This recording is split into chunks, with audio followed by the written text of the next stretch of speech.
Welcome back to the Christian Century YouTube channel. I'm John, joined today by one of our writers, Lyle Enright. We're going to be chatting about a recent essay he wrote for the Century called What We Could Not See as Beautiful, talking about the intersection of dark fantasy, Catholic theology. It's going to be fun. But before we dive into that, hello, Lyle. Can you tell us a little bit about who you are? Hi, John. Thanks for having me on. Yeah, I am a writer based east of Cleveland. I finished my PhD in English and Catholic theology at Loyola Chicago. Finished that in 2019, moved out to Ohio to be closer to family. And since then, I've worked as a professional writer, as an editor, been involved in several nonprofit efforts in areas of nonviolent theology. Very cool. Well, this essay is about a series of readings and discussions that you helped lead in what you call a Catholic reading group, but also you said as part of a seminar that was at Loyola Chicago. Could you tell us a little more about this group, the seminar, what you were all there to do together, and your role in the group? Yeah, the overall thrust was an idea called reading the Catholic imagination. Idea would be a summer course that people could sign up for an audit that you didn't have to pay for, that the Hank Center would offer, for people who missed maybe the classroom vibe, but weren't looking to come back for a master's or something like that. So something more elevated than a typical reading group that had more of that academic toothsomeness to it, maybe. So we piloted that and tried to see where the interest was, and it turned out there was a lot of people all over the country who wanted to plug in and just read something together. I got plugged in at the ground level to say, would you be interested in reading a group? And I said, yeah, absolutely. Awesome. And so you decided that your seminar, you would be studying this dark fantasy. I read a lot of fantasy. I read dark fantasy. This sounds very dark, this assassin-based fantasy from Brian Staveley. You decided to read that alongside some theology from Balthasar and specifically Anne Carpenter's work on Balthasar. I'd love to know how in the world you came to the decision that we're going to read these texts alongside each other. Was there a moment where you decided, where you had the idea that you wanted to do this? So I didn't do it without floating it to the organizers first, and I fully expected it to be shot down. I think I offered like three different possibilities.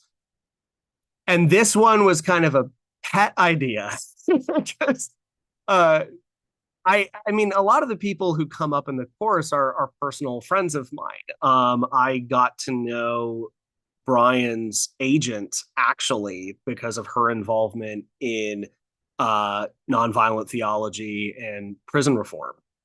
Um, and looped back to her. I started reading Brian's work. I got connected to Brian through her. I had been reading Anne before, and Anne and I had become really good friends while I was doing my PhD.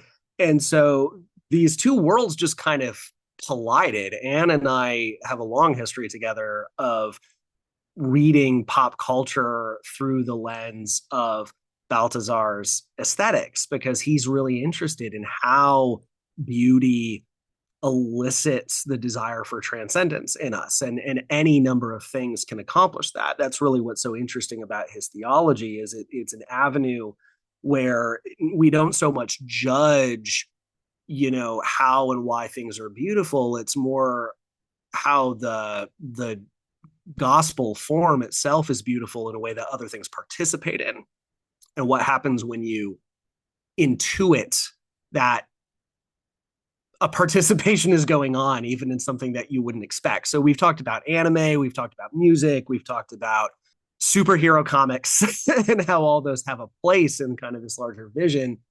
And I realized as I was finishing Skullsworn for the first time that I was having a moment like that near the end, where suddenly I'm having this I'm feeling my own soul dragged through these questions of life, death, transcendence, beauty, and our personal response to it. And the main thing that happened to me was to say, okay, so why do I really believe in a different kind of beauty, a different kind of transcendence?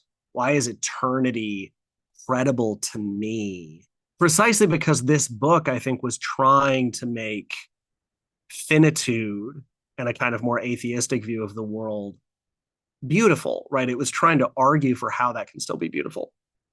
So it really tested me on saying, why do I want the things I want on a deeply spiritual level? And why do I consider certain things beautiful and others not, or others not, other visions not so fulfilling? And the fact that I was asking these questions around a novel like this was itself a point of curiosity for me. So I mentioned to the organizers of the reading group, hey, I just had this experience reading this silly book. Um, Here's a little bit about my feelings. So if you would like to pick it up and have me teach it as part of the course, sure, I would be willing to do that, but probably not. And then they came back around and said, no, I think you should go for it. And I was terrified. Oh, that's so cool. Um, Okay, so the last thing I wanted to ask you, this essay, on one level is about the themes in these books and some of the stuff you just discussed. But on another level, it's really about the learning experience of the folks in the seminar and how some of them, Mm-hmm. even at the very end of your discussions, they still didn't like Skullsworn. It wasn't for them. But you talk about how there was a real benefit for those students in engaging with art and thinking that was outside of their normal tastes. And I wonder if that's something we might take away as readers of your essay. If you think it might be good for us to all intentionally from time to time seek books or other art outside of our normal wheelhouse. And is that something that you are in the practice of doing as well? Yeah, I think one thing I learned in the seminar, and that I think I saw other people learning too, was a, let's call it an all or nothing perspective. That when I bounce off of something because of my taste, my knee jerk reaction is to say, well, there's nothing redeeming about this at all. Right. And so when I saw people coming to the point of being able to say, this still isn't my taste, I still didn't enjoy the book, but I see why you assigned it. I remember a couple emails I got near the end when I'm really wondering, is this going to click or not? And then I just started getting people in my inbox saying, I get it now. I see why you did this. I see why you put us through this. I'm so mad at you because you were right. But that moment of being able to say, okay, my personal taste hasn't changed, but I have now seen why this is doing this in a certain way and what it brings into my life. I think the thing we all overcame together was the knee jerk sense that my first evaluation of whether or not something is valuable is going to be correct. So there's plenty of things that I feel that way about, like a lot of pop music. I feel that way about. This is not worth my time. And then again, Anne, in our conversations, she actually has a very rich article on Balthasar and the music of Janelle Monáe, which is very much outside of my own taste. And yet, when you hear Anne talk about that artist, it's like, wow, this is really what's going on under the hood for real. And so I think, yeah, I've had experiences that have taught me that it's good to get outside my comfort zone, but it doesn't mean my comfort zone is bad either. And that's one of the things I try to articulate at the end of the essay was sometimes reading really dark stuff. Because I'll be honest, it's not really my cup of tea either. Like I don't like spending all my time with like grim dark fantasy. Even when I play, I'm a big Dungeons and Dragons person, and I mean that on multiple levels. All the different games that have been based on Dungeons and Dragons, a lot of them get pretty dark. And I'm in contact with designers and artists who work on these very dark things, and we have conversations about what makes you want to spend most of your mental and spiritual time there. And I've learned to have that conversation and appreciate the answers without myself ever saying, well, that ought to be where I find all my inspiration too. I can come out of that and say, here's why I don't want to live there. But knowing why you do helps me better appreciate the kinds of goodness, the kinds of tragedy, kinds of heroism that I want to fill my soul with. And sometimes having a negative example sharpens your sense of what you do want and how you're going to go get it and maybe build your life around it. I feel like I'm losing the thread here a little bit, but I hope that makes sense. No, it does. And if you want me to lose the thread more to make you feel better, I'll say this. One of the things you made me think about, I say this mostly as a joke, but this all or nothing, I can't get anything good out of this. I immediately thought of Hallmark movies, which 1 or 2 months a year, I am forced to watch quite a few of them based on the relationship that I'm in. And I feel like I can get nothing good from them, but you have caused me to think maybe my tastes aren't going to change. I feel confident in that, but maybe I can get something out of those movies. I don't know. My wife watches a lot of Korean dramas, and I do not watch them with her. She tells me about them. One of these days, I need to actually watch one with her. But when she talks about it, I realize, wow, you really are getting something out of this. And not only is that, but this is the kind of drama you like, right? This is the kind of story that speaks to you and like arranges your values, right? And I think when we run into people with different tastes, that's there's a cool opportunity to ask that question, right? How does this thing that gives you so much joy um, give you joy because it's arranging your value set in a certain way? People who really like Taylor Swift, which I don't, but I've seen people have their whole being arranged around the joy they have listening to Taylor Swift, and that's a real thing that deserves asking about. Yeah, yeah. Well, and that can be a good note to end on.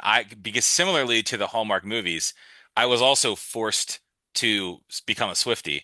And unlike Hallmark, though, I have actually derived quite a bit of enjoyment in listening to Taylor Swift's music. So sometimes it does turn out well, you know? Well, maybe on the other end of the spectrum, like I'm big into like really weird forms of heavy metal, and that's my maybe my place of darkness, or what people see as my place of darkness. How can you listen to such dark, angry Hmm. music?